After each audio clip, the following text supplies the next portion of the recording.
இந்த முப்பெரும் நிகழ்ச்சிக்கு தலைமையேற்று அமர்ந்திருக்கின்ற தமிழ்நாடு பாதுகாப்பு பேரவையுடைய தலைவர் வழக்கறிஞர் அன்பு சகோதரர் ரமேஷ் அவர்களே, சிறப்பு அழைப்பாளராக வருகை தந்து எனக்கு முன்பாக வீர உரை பேசி அமர்ந்திருக்கின்ற அன்புக்குரிய அண்ணன் தமிழக நீதி கட்சியினுடைய தலைவர் தமிழக போராளி திரு பாலவந்தியார் அவர்களே, எனக்கு முன்பாக சமூகத்துடைய வரலாறை மிக நீண்ட தூரத்திற்கு எடுத்துரைத்து பேசி அமர்ந்திருக்கின்ற அனைத்து சமுதாய கூட்டமைப்பினுடைய ஒருங்கிணைப்பாளர் மரியாதைக்குரிய அண்ணன் ரவிக்குமார் அவர்களே, மற்றும் இந்த நிகழ்ச்சிக்கு வருகை தந்து அமர்ந்திருக்கின்ற ஏனைய கழகத்துடைய தலைவர்களே, பெருந்தொழிலாக வருகை தந்து அமர்ந்திருக்கின்ற இளைஞர்களே, தாய்மார்களே, உங்கள் அனைவரையும் நான் சார்ந்திருக்கின்ற அகில இந்திய மக்கள் மறுமலர்ச்சி கழகம் சார்பாக வரவேற்று வருகின்றேன்.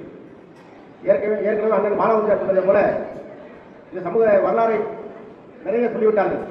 ஆகையால் இந்த வரலாறை சொல்வதற்கு வேறு ஒன்று வார்த்தைகள் இல்லை. ஆனாலும் ஒரு சில வார்த்தைகளோடு இந்த உரையை முடிக்க விரும்புகிறேன்.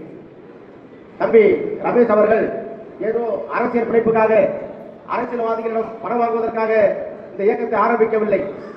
ஏதோ தன்னுடைய கோடிக்கணக்கான சொத்துக்களையும் தன்னுடைய மருத்துவ கல்லூரிகளையும் மருத்துவமனைகளையும் காப்பாற்றிக் கொள்வதற்காக கோடி கோடியாக வைத்திருக்கின்ற பணங்களை காப்பாற்றிக் கொள்வதற்காக இந்த இயக்கத்தை அவர் ஆரம்பிக்கவில்லை என்பதை நீங்கள் முதலில் தெரிந்து கொள்ள வேண்டும்.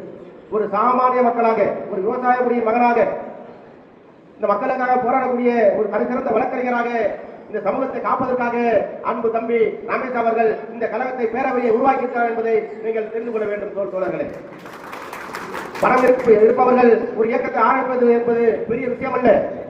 பணம் இல்லாதவன் ஒருவன் ஒரு இயக்கத்தை ஆரம்பித்து அந்த மக்களுக்காக சேவை செய்ய வேண்டும் என்று நினைக்கிறார்கள். அவன்தான் உண்மையான வீரன், அவன்தான் உண்மையான மாவீரன், அவன்தான் உண்மையான தலைவன் என்பதை நீங்கள் தெரிந்து கொள்ள வேண்டும். தோழர்களே, இந்த நிகழ்ச்சி படத்திறப்பு விழாவிற்கு அண்ணன் அந்த படத்தை திறந்து வைத்தார்கள். அண்ணன் சொல்வதை போல எல்லோருடைய சமுதாயத்திற்கும் குரு பூஜை கொண்டாடுவதற்கு தலைவர்கள் இருக்கிறார்கள். ஆனால் இந்த உடையார் சமுதாயத்திற்கு குரு பூஜை கொண்டாடுவதற்கு ஒரு மன்னன் இல்லையே என்று வருத்தம் கொண்டோம் என்று சொன்னார்கள். உண்மையாகவே உங்களுடைய முயற்சியை இந்த மக்கள் மறுமலர்ச்சி கழகம் பாராட்டுகிறது, வாழ்த்துகிறது.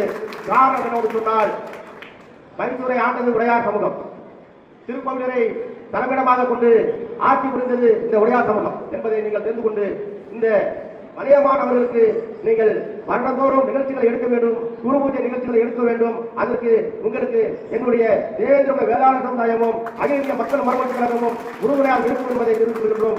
மலையமான மன்னரை பற்றி ஒரே ஒரு வார்த்தையை மட்டும் கூறி விடைபெறுகிறது. இன்று கூலிக்காக கொலை செய்பவர்களெல்லாம் மாவீரன் என்று தன்னை மாவீரன் பட்டம் கொடுத்துக் கொண்டு இருக்கிறார்கள். ஆனால் உண்மையாகவே கடந்த 2000 ஆண்டுகளுக்கு முன்பாக ஒரு தலை சிறந்த மாவீரனாக, எல்லோரும் கண்டு அஞ்சக்கூடிய ஒரு மாவீரனாக, ஒரு மன்னனாக இந்த சமுதாயத்தில் வாழ்ந்தார் என்று சொன்னால் அது மலையமான் என்பதுதான் நீங்கள் தெரிந்து கொள்ள வேண்டும். வரலாறு மலையமானவர்கள் சேர சோழ பாண்டிய மன்னர்களுடைய யார் ஆட்சி செய்தாலும் சரி, இந்த 3 ஆட்சியாளர்களும் ஒரு மன்னனுக்கு, ஒரு வீரனுக்கு மரியாதை கொடுக்கிறார் என்று சொன்னால் அது இந்த மலையமான் மன்னனுக்கு மட்டும்தான் மரியாதை கொடுத்தார்கள் என்பது வரலாறு. மலையமான் எந்த போராட்ட காலத்தில், எந்த போர்க்குடியில், அதாவது சோழர்களுடைய போர்ப்படையில் அவர் பக்கபலமாக என்றால் அந்த படைதான் வெல்லும் என்று சொல்லக்கூடிய வரலாறு இந்த சமூகத்தில் இந்த மாபெரும் தலைவருக்கு உண்டு. அதே போல இவர் எந்த பக்கம் போரிடுகிறாரோ அவர்கள் வெற்றி பெற்றால் இவரால் தான் நாங்கள் வெற்றி பெற்றோம் என்று சொல்லக்கூடியவர்களும் உண்டு. அதே போல தோற்றவர்களும்